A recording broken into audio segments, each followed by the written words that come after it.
Most parents do not damage their child's confidence by being harsh or strict. They quietly destroy it. Through small acts of help, repeated every single day. The very behaviors that make your parenting life easier today are often the exact reason your child will doubt themselves later. In this video, you will see how the most ordinary moments at home are teaching your child one of two things. I can handle life on my own, or I will always need someone else to handle it for me. Picture a familiar scene. Your child is struggling with a difficult homework assignment. After just a few minutes, they become deeply frustrated. You walk over, take the pencil, and fix the mistake for them. The assignment gets finished. The tension in the room instantly disappears, at least for now. Part of you knows they should learn to do it themselves, but you're exhausted. The evening is busy. Helping just feels faster, and helping feels like love, doesn't it? Most parents think confidence grows when children succeed, but the truth is, confidence rarely comes from success itself. It comes from what the child's brain learns during the struggle, and that lesson is usually completely invisible. The small moments that shape a child's self-esteem rarely look important. A single sentence, a quick rescue, a bedtime interaction, or just a few seconds of full attention. Yet those exact moments quietly become beliefs, and those beliefs eventually become identity. Before a child learns who they are, they spend years learning how they are treated, and that is where the story begins. Imagine your child, 20 years from now. They are an adult, standing in a high-pressure interview room or facing harsh criticism from a boss. Someone looks them dead in the eye and says, "You're not good enough," or "Your work is completely ordinary." Here's the thing. Your child's reaction in that suffocating moment isn't decided by their willpower right then and there. It is being trained by the most ordinary moments inside your home today. Resilience under pressure is the product of what a child accumulates throughout their childhood. It is not a skill that just appears out of nowhere. We often tell ourselves, "I just want my child to grow up confident." But if a child's core self-worth is fragile, a single piece of criticism from the outside world instantly becomes a direct attack on who they are. They will doubt themselves and completely crumble. The truth is, future trauma is not created in the future. That brutal moment 20 years from now will simply expose what childhood has already taught them. So, where does that lesson actually come from? Most parents focus entirely on what they are trying to teach, but children only focus on what happens repeatedly.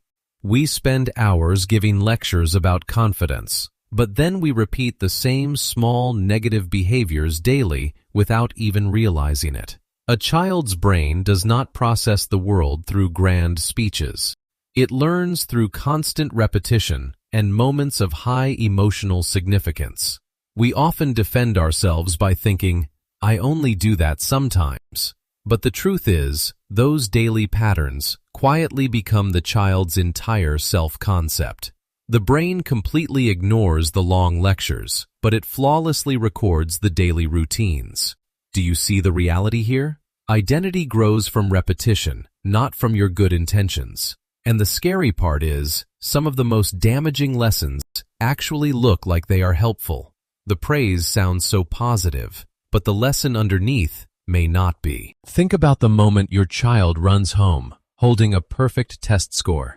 Filled with pride, you instantly hug them and say, "You are so smart," or "You're a natural genius." In that moment, you tell yourself, "I'm building my child's confidence." But in reality, a reverse psychological mechanism is taking place inside their brain. The child's mind begins to link their core value directly to achievement. What happens next? When a child believes their worth is tied to perfect scores, they naturally become terrified of anything less.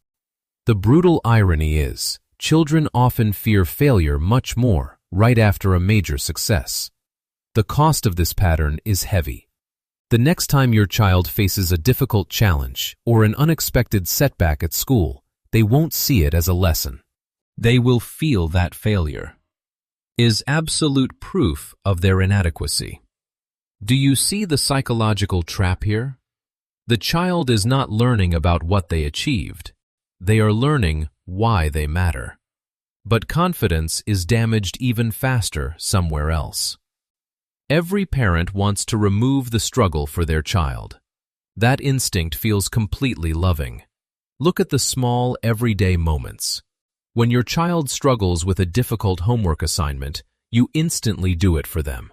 When they have a minor dispute with a friend, you step in to settle it right away. Every time a problem appears, you immediately solve it. In those moments, you tell yourself, "I'm helping because they need me." But do you know what you are actually teaching them? The child's brain is not learning how to overcome challenges. It is learning that difficult situations always require outside intervention. This overprotection traps the child in a dangerous psychological cycle. When rescue comes too easy, their resilience and self-trust completely erode. They grow up believing that they are simply too weak to handle life on their own. True confidence never comes from being protected from difficulty. It is forged when a child faces the pressure, makes mistakes, and finds a way back up. You see, the rescue itself becomes the lesson. And then, something highly surprising happens. What if the biggest problem is not your child's struggle? What if the problem is that you are always removing it? Many parents constantly step in, simply because the child seems too fragile. You tell yourself, "I just can't watch them struggle." But in that exact moment, the child's brain loses the most valuable opportunities to build competence. We need to confront a brutal truth. Protection and preparation are not the same thing. When you continuously strip away your child's right to experience hardship, dependence takes root, grows, and eventually becomes their permanent personality. By removing every everyday obstacle, you may be preventing the very evidence that confidence desperately needs to prove itself. You are actively creating the exact weakness that you will later worry about. The problem becomes even deeper when words enter the picture.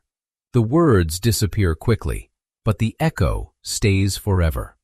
Think back to the moments you lost your temper. In the heat of anger, you snapped, "Why are you so lazy?" Or, "What is wrong with you?" Or maybe, "You never listen." After the anger fades, you tell yourself, "I didn't really mean it." But for a child, the processing mechanism is completely different. Those repeated labels quietly become their own internal self-talk. The reality is, children remember identity labels much longer than they remember constructive corrections. As adults, whenever they face a setback, the first voice in their head won't be one of encouragement.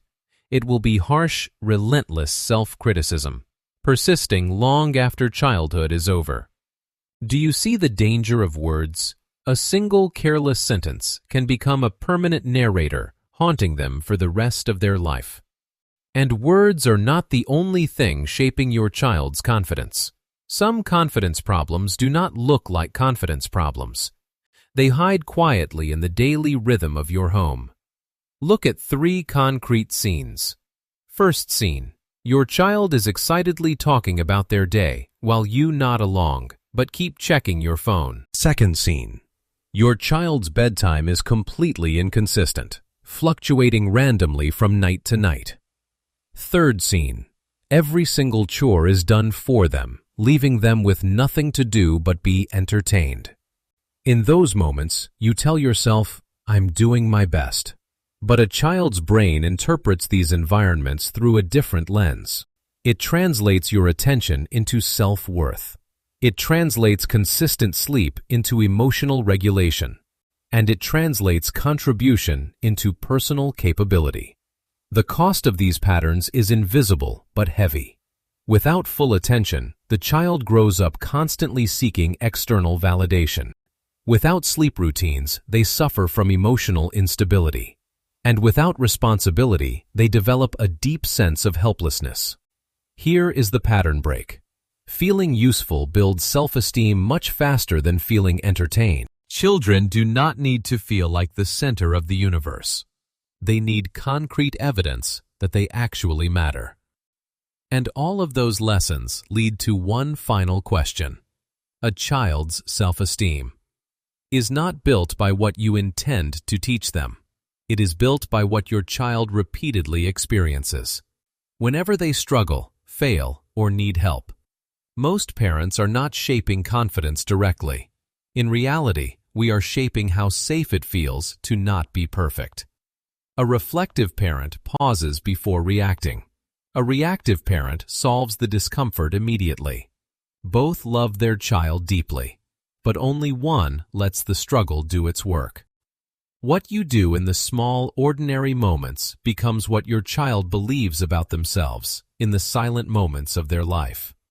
Today, just notice one single moment when you stepped in a little too quickly. Not to judge yourself, just to see it clearly. If this video helped you see parenting differently, subscribe to the channel to stay for more grounded perspectives like this. Children don't remember every single lesson. They remember what felt possible in your presence.